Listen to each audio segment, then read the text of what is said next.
जय हिंद दोस्तों।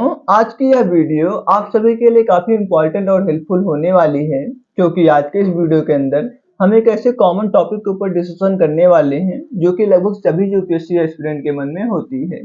और ये टॉपिक है कि यूपीएससी और एसएससी की तैयारी साथ साथ कैसे की जाए, क्योंकि जो लगभग सभी यूपीएससी एस्पिरेंट होते हैं और साथ साथ एसएससी के एग्जाम को भी दे रहे होते हैं। तो आज के इस वीडियो के अंदर हम बात करेंगे कि आप यूपीएससी के साथ एसएससी की तैयारी किस तरीके से कर सकते हैं, आपको उनमें क्या क्या चेंजिंग लाने होंगे अपने स्ट्रेटजीज के अंदर, जिसके थ्रू आप दोनों की तैयारी आसानी से कर पाए। तो चलिए दोस्तों, वीडियो को बहुत लंबा नहीं करते हैं और अपने इस टॉपिक के ऊपर डिटेल में डिस्कस करते हैं। तो दोस्तों, इसके लिए जो आपको सबसे पहले करना चाहिए वो ये कि सबसे पहले तो आपको इन दोनों के सिलेबस को साथ साथ देखना चाहिए। मतलब कि आप यूपीएससी का सिलेबस लीजिए और ये एसएससी के अंदर आप जिस एग्जाम की तैयारी कर रहे हैं उसका सिलेबस लीजिए। दोनों को आप एक साथ देखिए और उसमें फाइंड कीजिए क्या कौन कौन सा सब्जेक्ट कॉमन है, कौन कौन सा टॉपिक उसके अंदर कॉमन है, और उसके बाद आप एक स्ट्रेटजी बनाइए कि किस तरीके से आपको उसको पढ़ना है। क्योंकि जब आपको सिलेबस एक बार पता चल जाता है कि सिलेबस क्या है, तो आपकी तैयारी भी उसी अकॉर्डिंग अच्छी होती है। अगर आपको सिलेबस ही नहीं पता होगा दोनों का, तो आप तैयारी क्या करेंगे। तो इसलिए सबसे पहले आपको क्या करना है कि आपको सिलेबस, दोनों का जो सिलेबस है उसको जो है साथ साथ देखना है, और जो उसमें कॉमन है आपको उसको फाइंड करना है, और उसके बाद आपको एक स्ट्रेटजी बनानी है अपने तैयारी के लिए। तो सबसे पहले तो आपको यही काम करना है कि आपको इन दोनों का सिलेबस जो है साथ साथ देखना है। उसके बाद दोस्तों, जो आपको नेक्स्ट स्टेप में काम करना है वो ये कि आपको इन एग्जाम्स के पीवाईक्यू को देखना है। मतलब कि प्रीवियस ईयर में किस टाइप के क्वेश्चन पूछे गए हैं, आपको ये देख के समझ लेना है। इससे फायदा क्या होगा, जब आप इन एग्जाम्स के पीवाईक्यू को देखेंगे तो आपको इन एग्जाम्स के डिमांड के बारे में पता चल जाएगा कि किस टाइप का क्वेश्चन पूछा जाता है इन एग्जाम्स के अंदर। साथ ही साथ कौन सा टॉपिक ज़्यादा इंपॉर्टेंट होता है इन एग्जाम्स के अंदर, किस टॉपिक से ज़्यादा क्वेश्चन पूछे जा रहे हैं, एग्जाम पैटर्न क्या है। आपको इन सब के बारे में डिटेल आइडिया लग जाता है और इसके बाद आपकी तैयारी काफ़ी सिंपल हो जाती है। आप काफ़ी कम टाइम में उस चीज़ों को आसानी से पढ़ सकते हैं। तो दोस्तों, मार्केट में आपको पीवाईक्यू के लिए डिफरेंट डिफरेंट स्टडी मटेरियल देखने को मिल जाते हैं, बट फिर भी मैं आपको एक स्टडी मटेरियल रिकमेंड कर देता हूँ। दोस्तों, ओसवाल बुक्स की तरफ से ऐसी बुक्स आती हैं जैसे कि ये एसएससी सीएचएसएल के लिए 25 ईयर का प्रीवियस पीवाईक्यू है। मतलब कि पिछले 25 साल में जो क्वेश्चन पूछे गए हैं सीएचएसएल के अंदर, वो आपको इसके अंदर देखने को मिल जाएंगे आंसर के साथ में। इसी तरीके से आपको पिछले 25 सालों के अंदर जो एसएससी सीजीएल के अंदर क्वेश्चन पूछे गए हैं टायर 1 के अंदर, आपको वो देखने को मिल जाएंगे आंसर के साथ में। इसी तरीके से एसएससी सीएपीएफ का एग्जाम जो होता है उसके 15 ईयर के क्वेश्चन आपको इस बुक के अंदर देखने को मिल जाते हैं। मल्टीटास्किंग स्टाफ के अंदर जो क्वेश्चन पूछे गए 25 सालों के अंदर, आपको वो इसमें देखने को मिल जाते हैं आंसर के साथ में।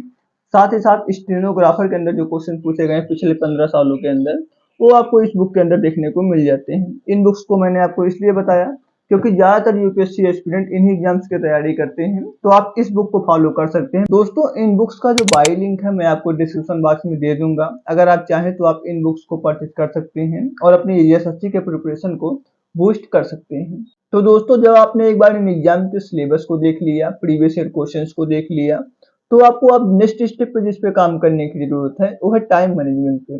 क्योंकि इन दोनों एग्जाम को आप हल्के में नहीं ले सकते हैं, दोनों ही एग्जाम अपने आप में काफी हार्ड होते हैं। इसलिए आपको बेटर तरीके से प्लानिंग पे काम करना चाहिए और अपने लिए एक फिक्स टाइम टेबल बनाना चाहिए। जब आप एक फिक्स टाइम टेबल बनाते हैं तो उसके अंदर एक रूटीन फिक्स होता है कि आपको किस एग्जाम को कितना टाइम देना है, किस एग्जाम को कितना टाइम देने के लिए आपकी जरूरत है।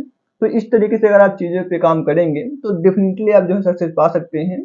इसलिए आपको एक फिक्स टाइम टेबल बना के काम करना आवश्यक है। तो ये हो गया तीसरा स्टेप। अब आपको नेक्स्ट स्टेप पे जिस पे काम करना है वो है दोस्तों, इन सबके साथ जो सबसे ज्यादा इंपॉर्टेंट होता है आपकी तैयारी के अंदर वो होता है रिवीजन। मतलब कि आपने जो पढ़ा है आपने उसको टाइमली रिवाइज किया है कि नहीं किया, ये सबसे ज्यादा मैटर करता है। अगर आप चीजों को पढ़ रहे हैं और आप उसको वीकली बेसिस पे, मंथली बेसिस पे रिवाइज कर रहे हैं, तो चीजें आपको रिकॉल रहती हैं, चीजें आपको अच्छी तरीके से याद रहती हैं।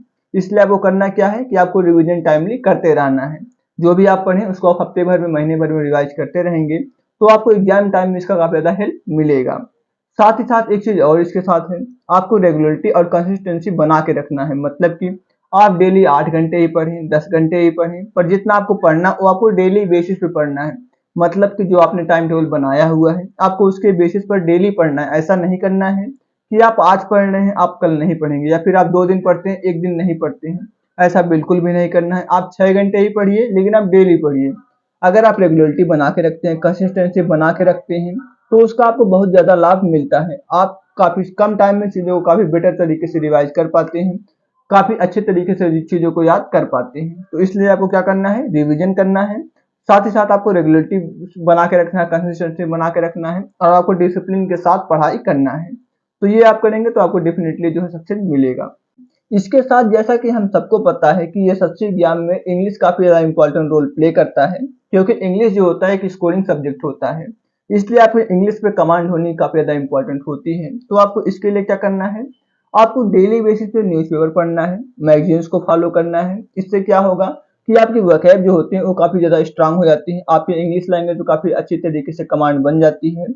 साथ ही साथ जो है आपका करंट अफेयर भी इसके साथ प्रिपेयर होता है, और आपको सबको पता ही होगा कि करंट अफेयर काफी ज्यादा इंपॉर्टेंट रोल प्ले करता है, चाहे ये एसएससी एग्जाम हो चाहे यूपीएससी एग्जाम हो। आप सबको पता होगा कि इस बार यूपीएससी के प्रीलिम्स एग्जाम के जो 2024 में हुआ है, उसमें 20 क्वेश्चन जो है करंट अफेयर से पूछे गए थे। इसलिए करंट अफेयर जो है काफी इंपॉर्टेंट रोल प्ले करता है, चाहे आप एसएससी की तैयारी कर रहे हो चाहे आप यूपीएससी की तैयारी कर रहे हो। इसलिए आपको डेली बेसिस पे न्यूज़पेपर पढ़ना है, साथ ही साथ मैगजीन्स को फॉलो करना है। अगर आप ऐसा करते हैं तो आपकी इंग्लिश स्ट्रांग होती है और करंट अफेयर पे आपको काफी अच्छा कमांड बन जाता है।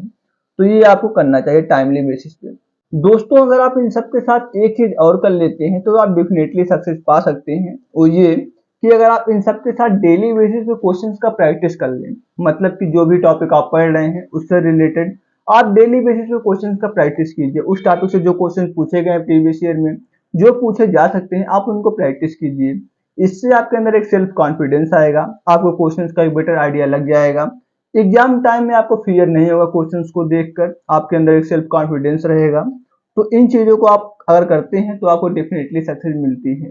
तो आप इन सब चीजों जो मैंने आपको पॉइंट बताया है, अगर आप इन सब चीजों को फॉलो करके तैयारी करते हैं यूपीएससी और एसएससी की, तो आप डेफिनेटली दोनों ही एग्जाम में सक्सेस पा सकते हैं। तो आप इन चीजों को फॉलो कीजिए।